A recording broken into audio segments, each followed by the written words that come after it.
Assalamualaikum warahmatullahi wabarakatuh. Innal hamdalillah nahmaduhu wa nasta'inuhu wa nastaghfiruh wa na'udzu billahi min syururi anfusina wa sayyiati a'malina. May yahdihillahu fala mudhillalah wa may yudlil fala hadiyalah. Asyhadu an la ilaha illallah wahdahu la syarikalah wa asyhadu anna Muhammadan abduhu wa rasuluh. Ya ayyuhalladzina amanu ittaqullaha haqqa tuqatih wa la tamutunna illa wa antum muslimun. Amma ba'd. Para pemirsa TV Roja dan para pendengar Radio Roja, saudara-saudaraku kaum muslimin dan muslimat yang dimuliakan Allah Subhanahu wa taala, alhamdulillah pada kesempatan siang yang berbahagia ini Allah Subhanahu wa taala masih memberikan kepada kita nikmat-nikmatnya. Kita masih dijaga di atas agamanya. Kita masih diberi kesehatan, kelapangan waktu, kehidupan, sehingga kita masih dapat mengumpulkan bekal untuk menyongsong hari depan kita. Dan dalam kesempatan yang berbahagia ini, kita masih bersama buku Aktualisasi Akhlak Muslim atau Ensiklopedia Akhlak Salaf. Pada kesempatan yang lalu kita membahas tentang sifat malu. Ini adalah sifat yang mulia. Malu itu mendatangkan kebaikan seluruhnya. Malu itu akan mencegah seseorang dari keburukan. Malu itu akan menjaga kehormatan dan marwah diri seseorang. Dan malu itu akan mendorong seorang hamba untuk senantiasa menjaga hukum-hukum Allah, aturan-aturan Allah, dimanapun dia berada dan bagaimanapun kondisinya. Dan bahkan malu merupakan akhlak yang teristimewa di dalam Islam. Nabi SAW mengatakan bahwa malu ini merupakan akhlak Islam. Keistimewaan yang dimiliki oleh kaum muslimin adalah mereka memiliki rasa malu, didorong oleh rasa iman mereka kepada Allah Subhanahu wa taala. Nabi mengatakan inna likulli dinan khuluqan wa khuluqul Islam al-haya. Setiap agama memiliki akhlak yang menjadi ciri khas pemeluknya, dan akhlak Islam adalah al-haya, yaitu rasa malu, sifat malu. Maka malu ini senantiasa membawa kebaikan. Al-haya'u khairun kulluhu. Rasa malu itu baik seluruhnya. Rasa malu itu adalah kebaikan. Maka dari itu Rasulullah SAW menyuruh kita untuk memiliki sifat ini dan memberikan teladan yang baik bagi kita di dalam memiliki sifat ini. Dalam riwayat lain disebutkan bahwa malu itu tidaklah melainkan kebaikan-kebaikan. Oleh karena itu, malu ini merupakan bagian dari iman. Al-iman bid'un wa sab'una syu'bah. Iman itu 70-an cabang. Wal haya'u syu'batun minal iman. Dan malu itu adalah bagian dari iman. Bahkan iman dan rasa malu itu adalah sesuatu yang bersandingan. Al-haya'u wal imanu kurina jami'an. Malu dan keimanan itu selalu bergandengan, selalu bersandingan seperti iman dan amal saleh. Selalu bergandengan. Fa idza rufi'a ahaduhuma rufi'a al-akhar. Apabila salah satu di antaranya terangkat, hilang, maka yang lainnya juga akan terangkat dan hilang. Apabila rasa malu terangkat dari seseorang, maka imannya juga terangkat dan hilang. Apabila iman terangkat dari seseorang, maka rasa malu juga terangkat dan hilang. Dalam hadis yang lain Nabi SAW mengatakan al-haya'u wal-'iyyu syu'batani minal iman. Malu dan diam, menahan diri dari kata-kata yang tidak baik adalah bagian dari iman, cabang dari keimanan. Wal bada'u wal bayanu syu'batani minan nifaq. Sebaliknya ucapan yang kotor dan tutur kata yang menyihir merupakan bagian dari kemunafikan. Bahkan malu ini akan menghiasi semua perkara menjadi lebih baik. Nabi mengatakan, maka nal haya'u fi syai'in illa zanah. Tidaklah malu ini ada pada suatu perkara, melainkan akan menghiasinya, akan membuat perkara itu menjadi lebih indah dan lebih baik. Demikian pula, malu ini merupakan salah satu sifat yang bisa membawa pemiliknya ke dalam surga. Adalah salah satu sebab seseorang hamba atau seorang hamba meraih surga Allah Subhanahu wa taala. Nabi SAW mengatakan, al-haya'u minal iman wal imanu fil jannah. Malu itu adalah bagian dari iman dan iman itu akan membawa seseorang ke dalam surga. Jadi sifat malu ini merupakan salah satu modal bagi seorang hamba untuk meraih surga Allah Subhanahu wa taala. Kemudian kita telah menjelaskan bentuk-bentuk malu. Ada beberapa bentuk malu. Pertama adalah malu kepada Allah Subhanahu wa taala. Nah, inilah dasar dari sifat malu, yaitu seorang hamba malu kepada Rabb yang diibadahinya. Rasa malu kepada Allah ini dikatakan benar apabila disertai dengan rasa cinta dan takut, kesadaran bahwa penghambaannya selama ini masih jauh dari yang semestinya, sehingga dia tidak merasa bangga dengan ibadah yang dikerjakannya, merasa telah berjasa kepada Allah atas apa yang sudah dikerjakannya. Dia malu bahwa dia masih banyak kekurangan-kekurangan bahkan di dalam ibadah-ibadah yang dikerjakannya. Kesadaran juga bahwa kedudukan Allah, zat yang disembahnya itu adalah teramat agung dan teramat luhur. Dengan demikian, dia pun beribadah kepada Allah Subhanahu wa taala dengan penuh ketundukan. Dia beribadah kepada Allah Subhanahu wa taala dengan penuh kesadaran. Ya, dia tidak terpaksa mengerjakannya, bahkan dia merasa dirinya masih kurang dalam memberikan hak ubudiyah kepada Allah Subhanahu wa taala. Inilah sifat malu kepada Allah Subhanahu wa taala. Dan seorang hamba dapat memupuk rasa malunya kepada Allah dengan beribadah secara ikhlas dan merenungi al-asmaul husna dan memahami segala konsekuensinya. Dan ini merupakan salah satu bentuk adab seorang hamba kepada Allah Subhanahu wa taala. Dan Allah lebih berhak untuk mendapatkan adab-adab yang baik ini darinya. Di antara nama-nama Allah yang membantu kita untuk menanamkan rasa malu kepada Allah adalah Asy-Syahid. Asy-Syahid yaitu yang maha menyaksikan. Ar-Raqib yang maha mengetahui, yang maha mengawasi. Al-Alim yang maha mengetahui. As-Sami' yang maha mendengar. Al-Basir yang maha melihat. Al-Muhit yang maha meliputi dengan ilmunya. Al-Hafiz yang maha menjaga. Dengan memahami nama-nama Allah Subhanahu wa taala ini, berikut konsekuensinya, maka dia akan malu kepada Rabb-nya dari melakukan dosa dan maksiat dikala dia seorang diri. Tidak ada manusia yang dia malu kepadanya. Tidak ada makhluk yang dia malu kepadanya. Yang ada hanyalah dirinya dan Allah Subhanahu wa taala. Dalam kondisi seperti ini, apabila seorang hamba tidak punya rasa malu, maka dia tidak segan berbuat maksiat, dia tidak segan berbuat dosa. Karena dia merasa tidak ada yang melihatnya. Padahal dia tahu dan sadar bahwa Allah Subhanahu wa taala melihatnya. Atau dia tidak memahami nama-nama dan sifat-sifat Allah Subhanahu wa taala yang telah kita sebutkan tadi, sehingga dia merasa tidak diawasi oleh Rabbul Alamin. Dia merasa tidak dilihat oleh Rabbul Alamin, oleh Allah Subhanahu wa taala. Maka memahami nama-nama dan sifat-sifat Allah ini akan mendorong seorang hamba untuk malu kepada Rabb-nya.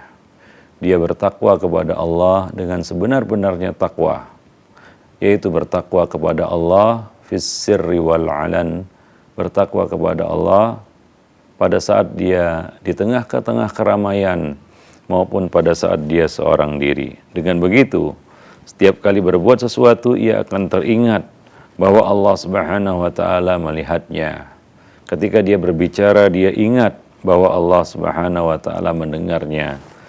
Ketika dia diam, ia pun teringat bahwa Allah Subhanahu wa taala Maha mengetahui segala kondisinya, segala keadaannya, baik dikala diamnya maupun bicaranya, segala gerak-geriknya, dimanapun dia berada, di tengah keramaian ataupun ketika dia sedang sendirian. Rasulullah Sallallahu Alaihi Wasallam memerintahkan umat ini, kaum muslimin, agar selalu memupuk rasa malu kepada Allah Subhanahu wa taala. Nabi memerintahkan, istahyu minallahi azza wa jalla haqqal haya. Malulah kamu kepada Allah dengan sebenar-benarnya rasa malu.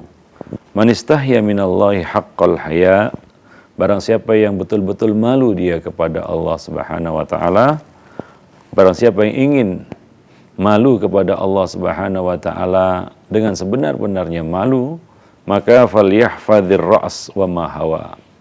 Jagalah kepala dan apa-apa yang ada di dalamnya, yaitu mata, telinga, lisan kita. Kita jaga kepala dan apa-apa yang ada di dalamnya. Akal pikiran kita, kemudian dua mata kita, dua telinga kita, dan satu mulut kita, lisan kita, itu kita jaga. Kalau kita memang betul-betul malu kepada Allah dengan sebenar-benarnya malu, maka kita malu menyorotkan pandangan mata kita kepada hal-hal yang dilarang. Dia senantiasa menjaga pandangannya. Dia melaksanakan perintah Allah Subhanahu wa taala, kullil mu'minin yaghuddu min absarihim wa yahfadhu furujahum. Katakanlah kepada orang-orang yang beriman, laki-laki yang beriman, hendaklah mereka menundukkan pandangan mereka dan menjaga kehormatan diri mereka. Wa kullil mu'minat yaghdudna min absarihinna wa yahfadna furujahun. Dan katakan juga kepada wanita-wanita yang beriman, hendaklah mereka menjaga pandangan mereka, menundukkan pandangan mereka, dan menjaga kehormatan diri mereka. Maka jagalah kepala dan apa-apa yang ada di dalamnya. Wal yahfadil batna wa ma wa'a. Dan jagalah perut dan apa-apa yang berhubungan dengannya, yaitu tangan dan kaki kita. Jagalah perut dan apa yang terhubung dengannya, yaitu tangan dan kaki kita. Jagalah tangan kita dari hal-hal yang jahil, menjahili orang lain. Jagalah langkah kita, kaki kita dari melangkahkan kaki ini ke tempat-tempat yang membawa murka Allah Subhanahu wa taala. Wal yadhkuril mauta wa ma bila.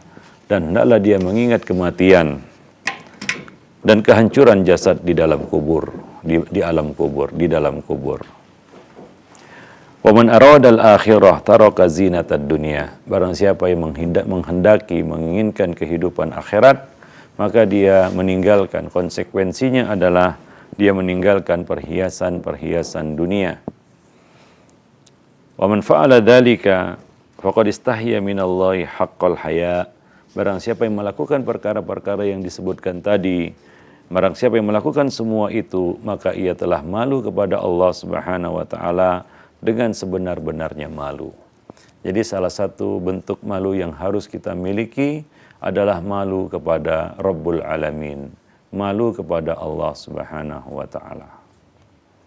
Dia tahu bahwasanya Allah Subhanahu wa taala Maha melihat, Maha mendengar, Maha mengawasi, Maha meliputi, ya, dan Maha menyaksikan apa-apa yang dia lakukan dan apa-apa yang dia kerjakan. Suatu ketika Muawiyah bin Haidah bertanya kepada Rasulullah sallallahu alaihi wasallam, "Wahai Rasulullah, bilakah kami harus menutup aurat kami? Dan bilakah kami boleh membiarkannya terlihat?" Bilakah waktunya menutup aurat dan bilakah kita boleh membuka aurat? Ini pertanyaan Muawiyah bin Haidah kepada Nabi sallallahu alaihi wasallam. Maka Nabi sallallahu alaihi wasallam mengatakan, jagalah auratmu kecuali di hadapan istrimu dan hamba sahayamu. Jagalah auratmu kecuali di hadapan istrimu dan hamba sahayamu. Lalu Muawiyah bin Haidah bertanya lagi, wahai Rasulullah, bagaimana apabila sekelompok orang berkumpul dengan sesama jenis? Yaitu laki-laki kumpul bersama laki-laki lain, perempuan berkumpul dengan perempuan lain. Bolehkah dia menampakkan auratnya? Bolehkah dia membuka auratnya? Maka Nabi SAW bersabda, selama kamu dapat menjaga aurat agar tidak terlihat oleh orang lain, maka jagalah auratmu itu dari pandangan mereka. Kemudian Muawiyah bertanya lagi kepada Nabi SAW, wahai Rasulullah, bagaimana jika salah seorang dari kami itu sedang sendirian, tidak ada orang lain di situ, tidak ada orang lain bersamanya? Bolehkah dia membuka auratnya? Bolehkah dia menanggalkan pakaiannya tanpa sehelai benang sedikit pun? Dia sedang sendirian. Maka Nabi SAW menjawab, fallahu ahaqqu ayyustahya minhu. Allah lebih berhak untuk kita malu kepadanya. Allah lebih berhak untuk kita bersikap malu kepadanya di hadapannya. Nah, oleh karena itu, sudah semestinya seorang hamba lebih malu kepada Allah Subhanahu wa taala daripada malu kepada sesama manusia. Bahkan kalaulah kita malu kepada sesama manusia, mengapa kita tidak malu kepada Allah Subhanahu wa taala? Sebagai contoh misalnya, seseorang malu menghadap manusia dengan pakaian compang-camping, pakaian yang kotor, pakaian yang usang, pakaian yang buruk. Dia malu bertemu orang lain, dia malu bertemu atasannya, dia malu bertemu tetangganya, dia malu bertemu orang tuanya, malu bertemu pasangan hidupnya, malu kepada manusia jika dia menampilkan dirinya di hadapan mereka dengan kondisi seperti itu. Nah, kalaulah seorang hamba itu malu berpenampilan seperti itu kepada manusia, maka dia lebih berhak malu kepada Allah ketika dia mengerjakan sholat. Maka Allah berpesan kepada kita semua, khususnya kaum muslimin, musallin, orang-orang yang sholat, ya bani Adam, khuzu zinatakum inda kulli masjid. Wahai anak-anak Adam, pakailah perhiasanmu ketika mendatangi masjid, yaitu tutuplah auratmu dengan benar, dengan baik. Pakailah pakaian yang baik ketika kamu mendatangi masjid, yaitu ketika kamu menghadap Allah Subhanahu wa taala. Ya, ketika kita menghadap Allah Subhanahu wa taala, ya, walaupun tidak ada orang lain yang melihat, walaupun tidak ada orang lain yang menyaksikan, kita memakai pakaian yang layak ketika kita menghadap Rabbul Alamin, ketika kita bermunajat kepada Allah, ya, dengan pakaian yang baik, dengan pakaian yang bagus, ya, pakaian yang terbaik yang mungkin kita miliki. Karena ketika kita sholat, kita sedang bermunajat kepada Rabbul Alamin, kepada Allah Subhanahu wa taala. Kita memohon kepadanya, kita berdoa kepadanya. Bukankah sholat itu isinya doa, permohonan, seperti seseorang mendatangi penguasa lalu dia memohon, meminta ya sesuatu kepada penguasa itu. Apabila dia datang dengan tujuan seperti ini, pasti dia akan berhias, dia akan berpenampilan sebaik-baiknya ya di hadapan penguasa itu, agar apa yang diinginkannya, apa yang dimintanya itu diberikan. Dia akan menjaga sikapnya, dia akan menjaga penampilannya ketika berhadapan dengan penguasa, dalam konteks ketika dia ingin sesuatu dari penguasa itu. Apalagi seorang hamba kepada Allah Subhanahu wa taala, dia salat menghadap Allah, dia sedang meminta kepada Allah Subhanahu wa taala, dan yang dia minta bukan main-main. Yang dia minta, salah satu yang dia minta di dalam salatnya adalah surga. Ya, salah satu yang dia minta di dalam salatnya adalah surga. Dia mohon kepada Allah petunjuk kepada hidayah, siratal mustaqim. Hidayah itu teramat mahal, surga itu teramat mahal. Maka dari itu hendaklah dia menjaga penampilannya. Malulah dia kepada Allah Subhanahu wa taala. Nah, seorang hamba yang punya rasa malu pasti dia akan menjaga penampilannya di hadapan Rabbul Alamin. Walaupun dia sedang sendirian, gak ada orang lain yang melihat dan menyaksikannya. Tapi yang mendorongnya untuk berpenampilan dengan penampilan yang baik di hadapan Allah adalah imannya. Dia meyakini bahwa Allah itu melihatnya, mengawasinya. Tidak ada yang tertutup dari Allah Subhanahu wa taala sedikit pun dari keadaannya.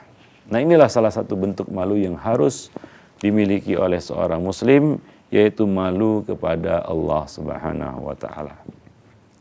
Kemudian yang kedua adalah malu kepada malaikat-malaikat Allah. Mereka adalah makhluk yang tidak dapat terlihat oleh mata kepala kita, namun mereka ada.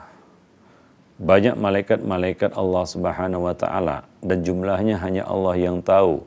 Ada malaikat yang mengawasi dan mencatat, senantiasa menyertai manusia kemanapun dia pergi.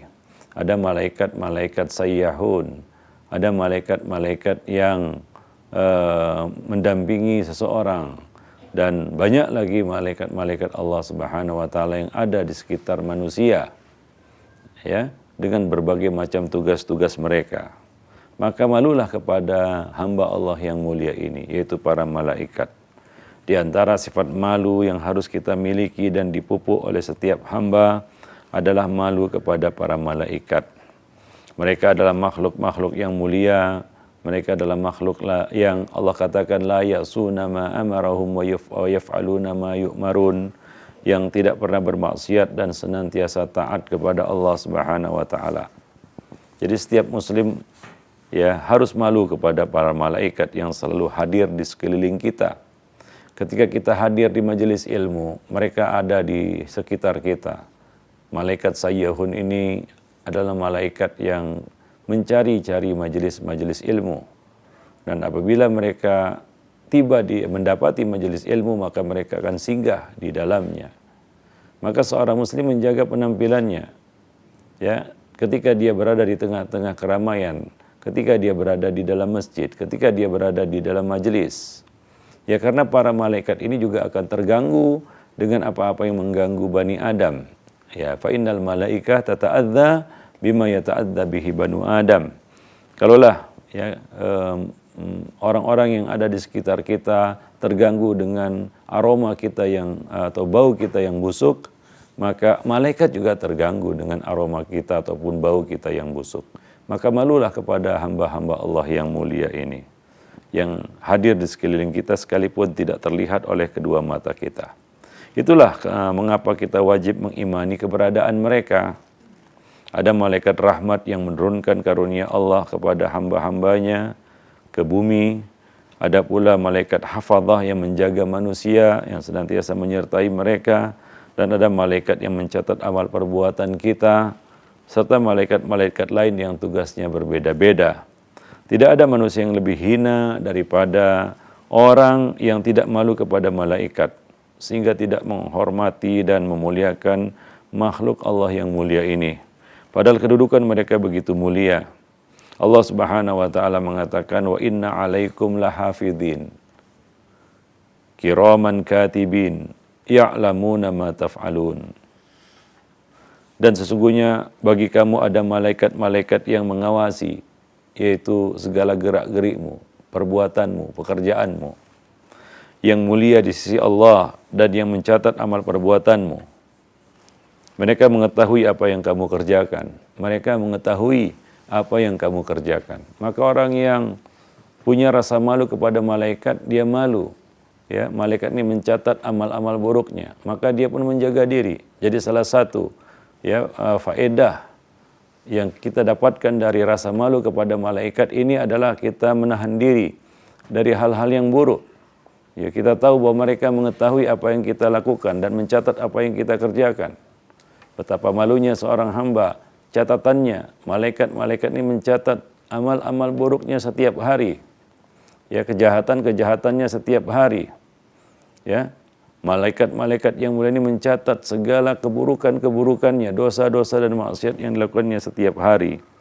Dan ayat di atas juga menyiratkan perintah. Ada sesuatu yang tersirat di dalamnya, yaitu perintah supaya kita merasa malu kepada malaikat, juga agar kita memuliakan dan menghormati mereka. Antara lain adalah dengan tidak membuat mereka malu ketika melihat manusia. Para malaikat akan terganggu dengan hal-hal yang mengganggu manusia.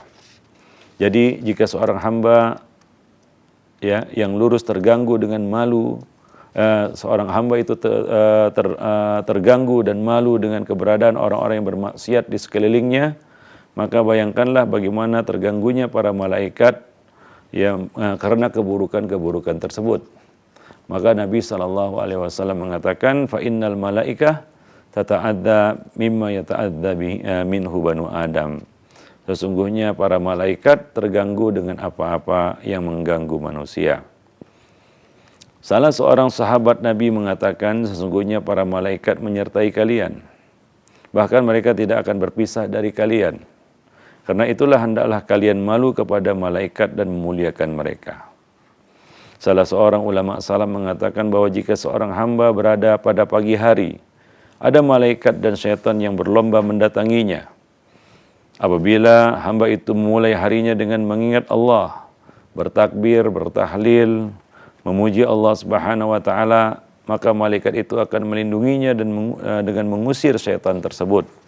Namun jika ia memulai harinya tidak dengan mengingat Allah Subhanahu wa taala, maka malaikat itu akan meninggalkannya sehingga dirinya pun dikuasai oleh syaitan.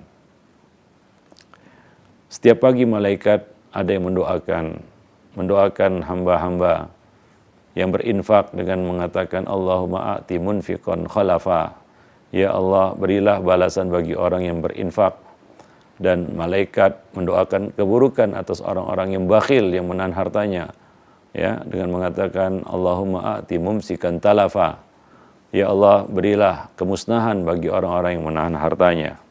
Jadi apabila seorang hamba memulai harinya dengan taat kepada Allah, dengan zikrullah, dengan bersedekah, maka malaikat akan mendoakannya, malaikat akan menjaganya dan mengusir dan menjauhkan dia dari syaitan. Hamba yang istiqomah dalam menaati Allah berarti telah menunjukkan sikap malu kepada malaikat-malaikat Allah. Terhadap hamba yang demikian, malaikat selalu berada di dekatnya sehingga menjadikannya teguh dan taat dan dapat mengendalikan diri. Nah demikian. Nah itulah yang dilukiskan oleh Allah Subhanahu wa taala, yang disebutkan oleh Allah Subhanahu wa taala di dalam firman-Nya, innal ladzina qalu rabbunallah tsumma istaqamu.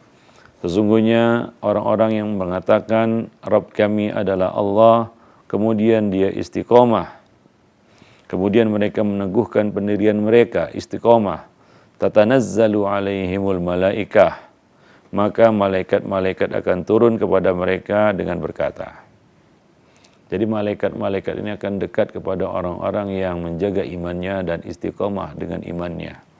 Malaikat-malaikat akan turun, tatanazzalu alaihimul malaikah. Mereka akan didatangi oleh malaikat dan mengatakan alla takhafu wa la tahzanu wa abshiru bil jannati allati kuntum tu'adun. Janganlah kamu merasa takut, malaikat-malaikat itu akan berkata, janganlah kamu merasa takut dan janganlah kamu bersedih hati, dan sambutlah kabar gembira dengan surga yang telah Allah janjikan kepadamu. Nahnu awliya'ukum fil hayatid dunya wa fil akhirah. Kamilah pelindung-pelindungmu dalam kehidupan dunia dan kehidupan akhirat. Walakum fiha ma tashtahi anfusukum walakum fiha ma tad'un. Di dalam sorga nanti kamu akan memperoleh apa yang kamu inginkan dan akan memperoleh apa yang kamu minta. Jadi malaikat senantiasa membela dan menolong hamba ketika ada orang jahil yang menjahilinya atau menghinanya. Malaikat akan bersamanya. Tapi kalau seorang hamba itu melakukan hal-hal yang buruk, maka malaikat akan lari, akan menjauh. Ketika seorang hamba melakukan ketaatan, menjaga akhlaknya, menjaga lisannya, menjaga dirinya, maka malaikat akan mendekat, membelanya, melindunginya. Tapi begitu dia berbuat maksiat dan dosa, malaikat akan menjauh darinya. Ketika malaikat menjauh darinya, maka secara otomatis yang mendekatinya adalah syaitan. Ketika malaikat dekat kepadanya, otomatis syaitan ini akan menjauh. Demikian. Ya, dikisahkan suatu ketika Abu Bakar As-Siddiq dan beberapa orang sahabat duduk bersama Nabi SAW. Ya. Suatu ketika Abu Bakar As-Siddiq dan sahabat-sahabat lainnya sedang duduk-duduk bersama Rasulullah SAW. Tiba-tiba muncul seorang laki-laki dan menghina Abu Bakar As-Siddiq. Tetapi Abu Bakar hanya diam. Dia tidak membalas. Dia hanya diam, tidak membalasnya. Lalu laki-laki itu menghinanya kembali. Ya, laki-laki itu menghinanya lagi 2 kali. Sekali Abu Bakar diam dan tidak membalasnya. Yang kedua, ya, laki-laki itu kembali menghinanya, namun Abu Bakar tetap diam. Ya, dia tidak membalasnya 2 kali. Dan ketika laki-laki itu menghinanya untuk ketiga kalinya, 3 kali, ya, sekali diam, 2 kali diam, tidak membalas. Nah, ketika laki-laki itu menghina untuk ketiga kalinya, Abu Bakar membalasnya. Abu Bakar membalas hinaannya. Maka Rasulullah SAW bangkit dari tempat duduknya. Rasulullah bangkit dari tempat duduknya. Yaitu Rasulullah pergi meninggalkannya. Rasulullah pergi meninggalkan Abu Bakar. Padahal sedari tadi Rasulullah tetap berada di samping Abu Bakar yang dihina oleh seseorang dan beliau tidak membalasnya. Ketika Abu Bakar membalasnya, Rasulullah pergi. Ya, maka Abu Bakar bertanya, mendatangi Nabi dan bertanya, "Wahai Rasulullah, apakah engkau marah kepadaku hingga engkau pergi?" Maka Nabi menjawab, ya, sebelum ini malaikat itu turun dari langit untuk mengingkari perkataan orang itu terhadapmu. Yaitu malaikat itu membelamu. Turun malaikat dari langit membelamu, mengingkari perkataan orang itu terhadapmu. Orang yang menghina itu terhadapmu. Ya. Namun ketika kamu membalasnya, setan pun datang. Malaikat itu pergi dan setan pun datang. Nah, karena itulah aku tidak mau duduk saat setan datang. Ketika malaikat itu pergi dan setan datang, aku tidak mau duduk lagi di situ.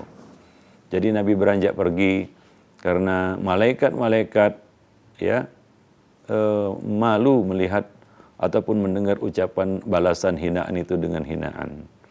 Maka dia pun pergi. Maka ketika malaikat ini pergi, yang datang adalah syaitan. Maka Nabi pun, ya, pergi dan menjauhi Abu Bakar As-Siddiq. Itulah sebabnya. Nah, maka menjaga akhlak, menjaga perilaku, menjaga lisan, ini salah satu sebab kita mendapatkan perlindungan, penjagaan, dan pembelaan dari malaikat.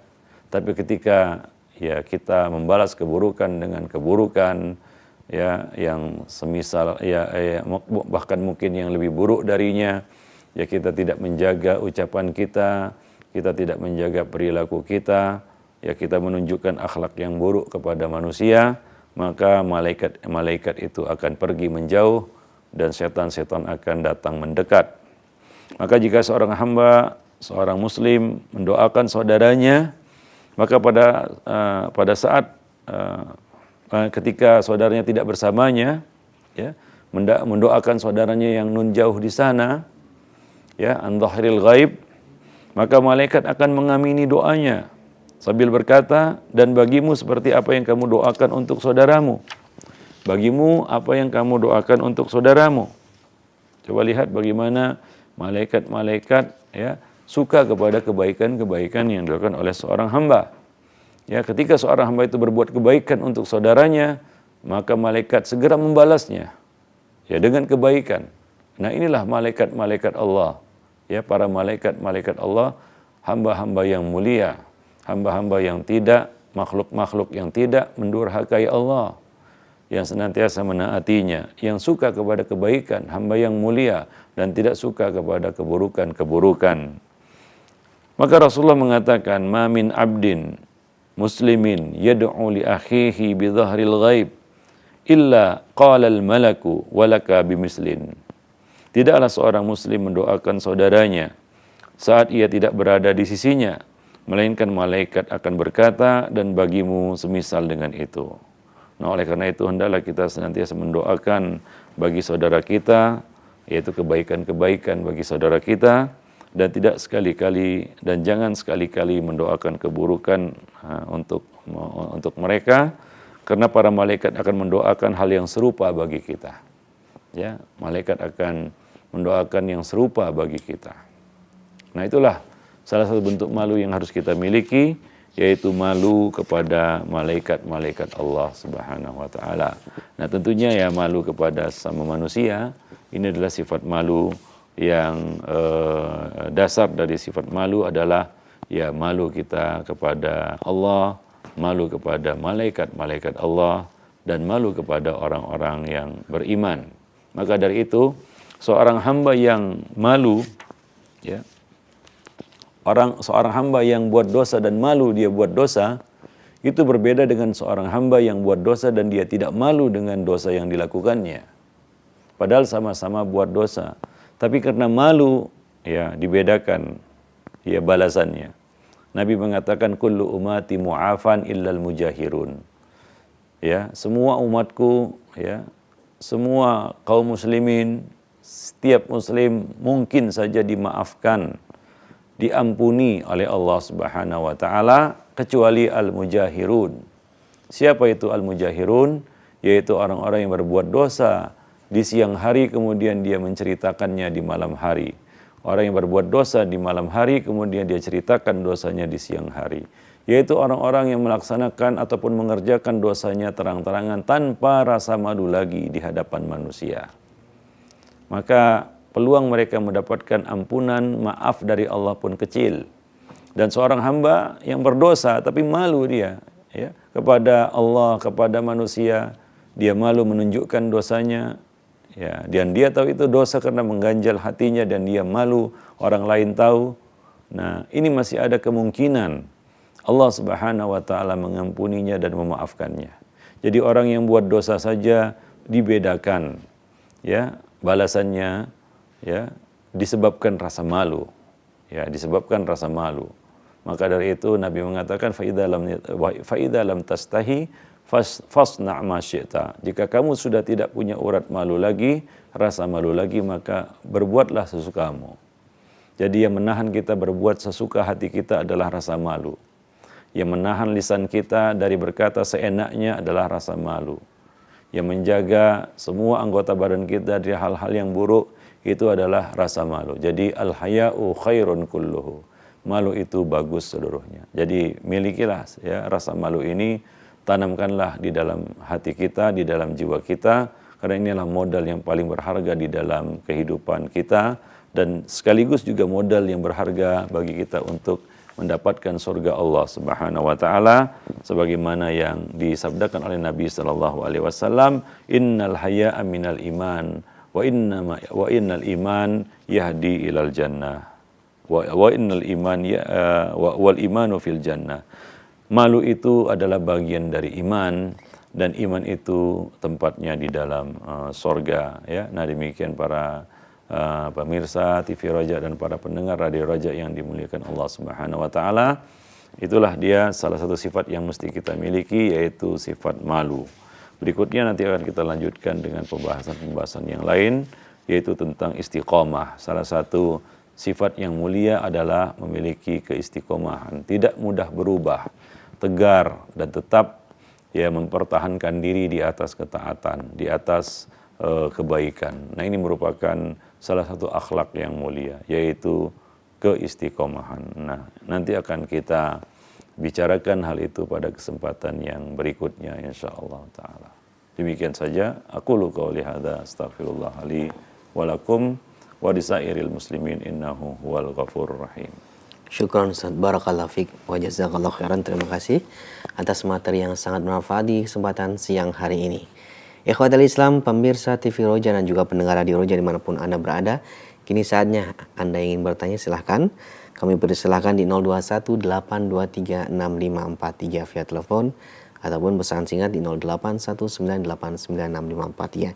Sebagai pembuka kita akan kami bacakan Ustaz pesan singkat dari saudari kita di Lombok Timur yang bertanya, Assalamualaikum Ustaz. Bagaimana cara menghilangkan rasa malu untuk berhijab besar atau bercadar Ustaz? Silakan. Itu adalah malu yang negatif, yaitu malu yang menghalangi kita dari ketaatan. Ya, ini adalah malu yang salah, tidak pada tempatnya. Ya, mengapa kita malu melaksanakan ketaatan? Apakah kita hanya malu kepada manusia, tidak malu kepada Allah Subhanahu Wa Taala? Coba lihat wanita-wanita yang membuka auratnya, ya. Wanita-wanita yang tidak punya rasa malu lagi baik kepada manusia maupun kepada Allah Subhanahu wa taala, kepada Rabb yang menciptakannya. Ya. Mereka hidup bagaikan hewan ternak, bahkan lebih buruk lagi keadaannya daripada hewan ternak. Ya. Coba lihat hewan ternak, hewan yang membuka auratnya tanpa rasa malu. Ya, apakah kita sama seperti hewan ternak itu? Ya, kita tidak sama dengan hewan ternak. Kenapa? Karena kita punya akal, kita punya otak yang berfungsi dengan baik, yang bekerja dengan baik, itulah akal kita. Dengan itu kita dibedakan dengan makhluk-makhluk Allah yang lainnya. Lalu kita yang berakal ini, ya, pantaskah kita berbuat seperti yang dilakukan oleh hewan dan binatang? Allah memuliakan kita dengan akal kita. Maka jadilah manusia yang berakal, manusia yang menggunakan ya akalnya dengan baik. Ya, dan manusia yang berakal adalah manusia yang mengetahui apa yang dikehendaki Allah atas dirinya, apa perintah-perintah Allah kepada dirinya. Ya, maka ini adalah sifat malu yang salah, ya, yang tidak pada tempatnya. Ya, Al-Imam Mujahid mengatakan, la yatlubul ilma itsnan. Ada dua orang yang tidak akan bisa menuntut ilmu. Al-mustakbir wal mustahi. Orang yang sombong dan orang yang malu-malu. Yaitu malu dia dari menuntut ilmu, sehingga malu itu ya menghalanginya dari kebaikan-kebaikan. Ya, maka ini bukan malu yang benar. Ya, ini bukan malu yang benar. Ya, ini sebenarnya adalah kelemahan, al-ajas. Ya, bukan malu. Ini adalah sifat ajas, lemah. Ya, dia tidak mampu melaksanakan perintah Allah karena takut celaan manusia. Dia takut kepada manusia dan dia tidak malu kepada Allah Subhanahu wa taala. Nah, inilah yang disebut dengan sifat ajas. Maka di dalam melaksanakan perintah-perintah Allah ini, Nabi berpesan, ya, wasta'in billah, ihris ala ma yanfa'uk, wasta'in billah wala ta'jiz. Ya, mintalah bantuan kepada Allah, ya, raihlah apa-apa yang bermanfaat bagi dirimu, ya, dan mintalah pertolongan kepada Allah Subhanahu wa taala dan jangan lemah. Ya, jangan lemah. Ya, nah demikian. Maka kita harus terus ya memperkuat motivasi kita di dalam melaksanakan perintah-perintah Allah Subhanahu wa taala. Ya, wallahu a'lam bishawab. Baik Ustaz, barakallahu fikum. Terima kasih atas jawabannya. Kami bacakan kembali sebelum kita beralih ke via telepon. Kami bacakan pertanyaan dari hamba Allah di Medan yang bertanya, Ustaz. Ustaz, pada saat ini mertua ana yang usianya 86 tahun tinggal bersama kami. Saat ana memandikannya terkadang terlihat auratnya. Pertanyaannya Ustaz, apakah ana dan mertua berdosa? Apakah hal tersebut dilarang Ustaz dalam agama ini? Syukran Ustaz. Yang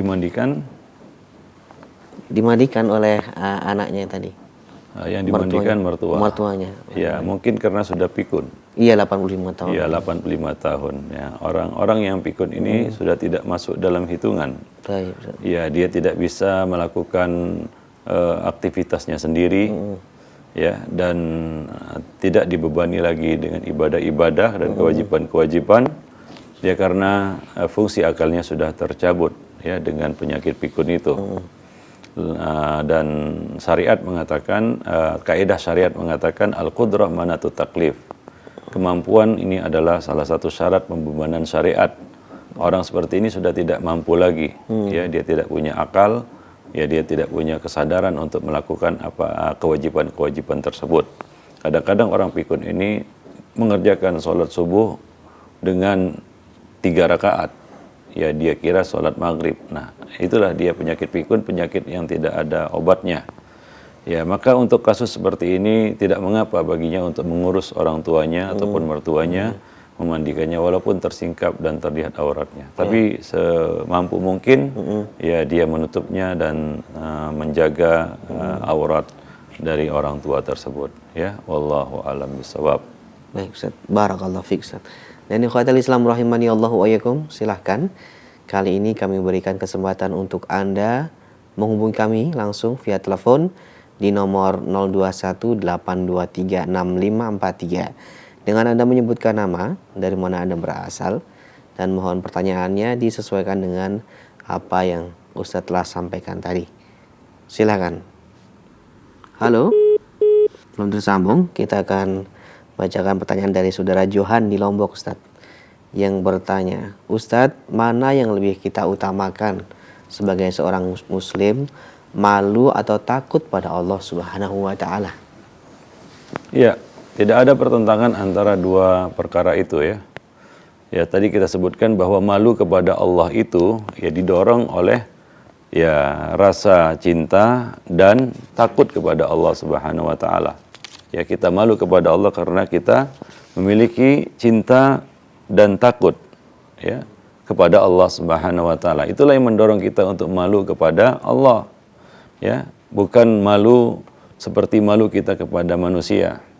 Kita malu kepada Allah karena kita ya menyintai Allah lebih daripada kita menyintai selainnya.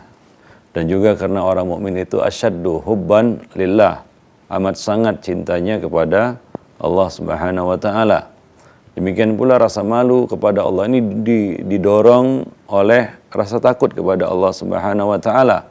Ya, bahwa Allah Subhanahu wa taala ya maha membalas ya perbuatan buruk hambanya, azizun zuntiqam. Maka seorang hamba yang paham, yang tahu dan sadar, maka dia amat sangat takutnya kepada Allah Subhanahu wa taala. Dan takutnya seorang hamba kepada Allah itu adalah dengan mendekatinya, yaitu dengan rasa malu kepada Allah Subhanahu wa taala. Nah, itu dah yang mendorong seorang hamba malu kepada Allah Subhanahu wa taala. Jadi tidak ada pertentangan antara rasa malu dan takut. Ya, rasa malu dan takut. Mungkin di sini yang dimaksud adalah malu yang menghalangi seseorang dari kebaikan. Ya, seperti seorang yang malu di dalam menuntut ilmu, ya sehingga dia takut dan tidak percaya diri. Tadi kita sebutkan ini bukan malu.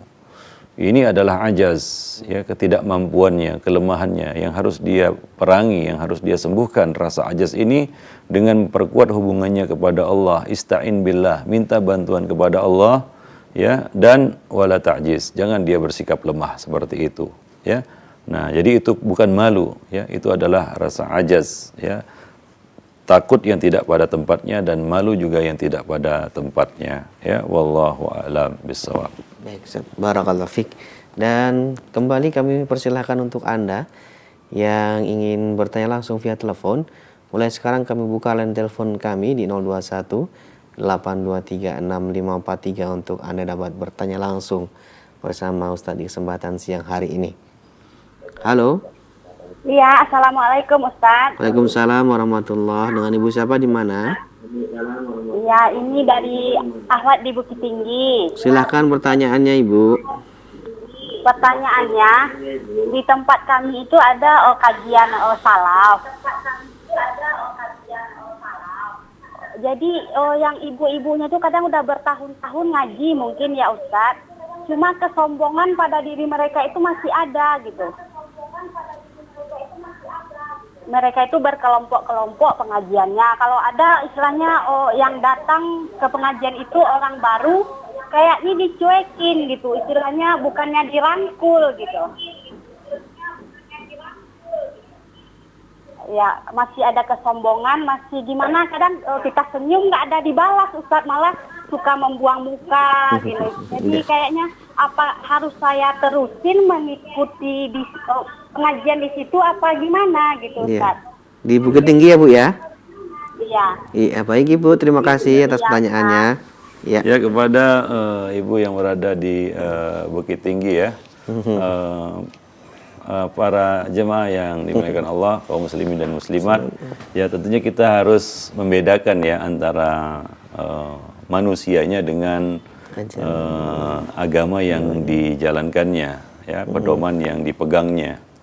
Ya, kita yakin bahwa tidak ada pedoman yang lebih lurus di dalam memahami agama selain pedoman salafus saleh. Ya, karena kita ingin beragama seperti mereka beragama. Hanya saja orang-orang yang mengikuti pedoman yang lurus ini, ya tentunya juga bukan para malaikat. Mereka banyak kekurangan-kekurangannya, ya. Sebagian dari mereka mungkin belum total ya mengikuti manhaj ini, ya. Dan sebagian dari mereka mungkin menganggap remeh dan kecil masalah akhlak, ya. Sehingga ini masalah yang dialami oleh dan masalah yang dihadapi oleh semua orang, yaitu apa? Masalah akhlak. Oleh karena itulah kita ya mengkaji masalah akhlak dalam kesempatan yang berbahagia ini, karena ini adalah masalah yang penting. Ya, kadang-kadang orang itu menjauh dari kebenaran yang kita bawa karena akhlak, ya. Dan banyak orang-orang yang terpikat dengan apa yang kita bawa karena akhlak, bukan karena apa yang kita sampaikan dan apa yang kita miliki, tapi karena akhlak yang ada pada kita. Jadi akhlak ini adalah faktor penunjang yang paling kuat untuk diterimanya dakwah di tengah-tengah manusia. Maka dari itu, ya kami berpesan agar siapa saja yang mengikuti pedoman salaf, hendaknya dia juga berakhlak dengan akhlak salafus saleh. Bukan hanya akidah, bukan hanya ibadah, tapi dalam semua aspek agama, terutama akhlak, ya. Karena iman dan akhlak itu adalah suatu hal yang sangat berkaitan, yang sangat yang sangat berkaitan erat. Ya, inna akmalul mu'minina imanan ahasinuhum akhlaqan. Orang mukmin yang paling sempurna imannya adalah yang paling baik akhlaknya. Jadi Nabi menjadikan akhlak itu sebagai salah satu barometer dan bukti dari keimanan, ya. Nah, wallahu a'lam bisawab. Dan memang seperti itu kenyataannya, ya. Seorang yang sudah dapat petunjuk kepada pedoman yang lurus, manhaj yang lurus, agama yang lurus, sudah benar akidah dan ibadahnya, ya setan akan menghalanginya dari satu pintu ini, yaitu pintu akhlak, ya. Nah, maka kita lihat orang-orang yang sudah berubah ya dari kebiasaan yang buruk di dalam ibadahnya, suka doyan bid'ah dalam ibadahnya, sekarang dia tinggalkan bid'ah di dalam ibadahnya. Orang yang dulu kena penyakit TBC, tahyul bid'ah khurafat, nah sekarang selamat dan sembuh dari TBC-nya itu, tahyul bid'ah khurafatnya. Semuanya sudah berubah, penampilannya berubah. Dulu nggak pakai jilbab, sekarang sudah pakai jilbab. Bahkan jilbabnya jilbab besar. Ya, semuanya berubah, penampilannya berubah, ya ibadahnya berubah, akidahnya juga berubah. Tapi ada satu yang sulit berubah. Dan biasanya yang paling akhir berubah, kalau berubah ya, yaitu akhlaknya. Ya, sombong ya tetap sombong. Ya, angkuh ya tetap angkuh. Ya, pendengki ya tetap pendengki. Ya, tukang bohong ya tetap tukang bohong. Tukang tipu ya tetap tukang tipu. Padahal semuanya sudah berubah itu. Ibadahnya berubah, akidahnya berubah, tampilan luarnya juga berubah. Tapi kebiasaan, nah ini yang susah untuk dirubah. Maka dari itu bantulah saudara kita untuk merubah akhlaknya, ya, dengan nasihat-nasihat yang baik, ya. Dan kita juga harus menyadari ini, ya, bahwa ini adalah perkara yang paling berat, tantangan yang paling berat. Ya, di dalam hijrahnya seseorang kepada kebaikan adalah merubah akhlaknya. Ya, merubah ibadah mungkin merubah ibadah mungkin tidak sesulit merubah akidah. Akan tapi merubah akhlak ini adalah perkara yang besar. Ya. Karena merubah akidah itu tidaklah sesulit ketika seorang itu ingin merubah akhlaknya. Ya, karena akhlak ini adalah satu kebiasaan yang melekat pada diri seseorang. Maka untuk merubah kebiasaan itu kan berat, ya. Merubah kebiasaan itulah hal yang tersulit. Ya, maka ketika seorang hamba itu sudah selamat dengan Islam dan sunnah, ya, satu peluang setan untuk merusaknya adalah dari sisi akhlak. Karena sisi yang lain susah bagi setan untuk merusaknya. Akidahnya sudah bagus, ibadahnya sudah sunnah. Ya, dari pintu mana lagi setan masuk? Nah, setan masuk, peluang satu-satunya bagi setan itu adalah dari pintu akhlak. Maka setan masuk dari pintu itu, ya. Nah, demikian, wallahu a'lam bishawab. Nah, nasihat kepada ibu yang ada di sana tadi, jangan tinggalkan pedoman ya salaf, ya. Dan maklumilah, kalau kita ingin memiliki pergaulan yang luas, maka luaskanlah dada kita juga untuk menerima perbedaan-perbedaan yang ada di tengah-tengah manusia. Perbedaan karakter, perbedaan tingkah laku, kan begitu ya. Semakin luas pergaulan kita, semakin luas dunia kita, maka semakin luas juga seharusnya dada kita.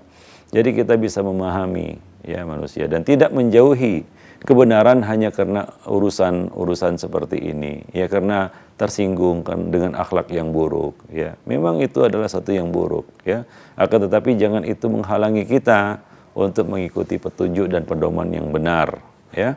Nah, demikian. Ya, dan juga kewajiban kita juga itu ya untuk ya meluruskan, memberikan nasihat ya kepada saudara kita yang mungkin masih bermasalah dengan akhlaknya. Mungkin kita juga bermasalah dengan akhlak kita. Ya, setiap orang bermasalah dengan akhlaknya. Ada beberapa tabiat-tabiat yang ya mesti kita luruskan pada diri kita. Sebagaimana kita melihat itu pada saudara kita. Mungkin saudara kita juga melihat ya hal yang sama pada diri kita. Kekurangan-kekurangan pada akhlak yang ada pada diri kita. Maka Nabi SAW berpesan, ya tawasi bil haqqi was sabri, salinglah memberi nasihat di dalam kebenaran dan kesabaran, ya. Dan ingat, tapi jangan sampai kita meninggalkan kebenaran, jangan sampai kita meninggalkan pedoman yang lurus ini hanya karena tersinggung ya di dalam masalah-masalah akhlak seperti ini. Ya maklumilah manusia dengan segala macam perbedaan dan keberagamannya, ya. Gak ada manusia yang cocok 100%. Gak ada manusia yang bisa memuaskan kita 100%. Ya, tidak ada. Pasti ada suatu dua yang kita gak seret, gak cocok ya. Ya, tapi ada satu yang mesti kita jaga, yaitu jangan sampai ya kita itu tersesat dari pedoman yang lurus hanya karena ya ketersinggungan di dalam hati ya atau ketidakcocokan yang ada ya, antara kita dan saudara kita, ya. Nah, demikian. Yang keliru dan perlu diluruskan itu bukan pedomannya, tapi oknumnya ataupun orang-orangnya, ya. Nah, semua orang punya kekurangan.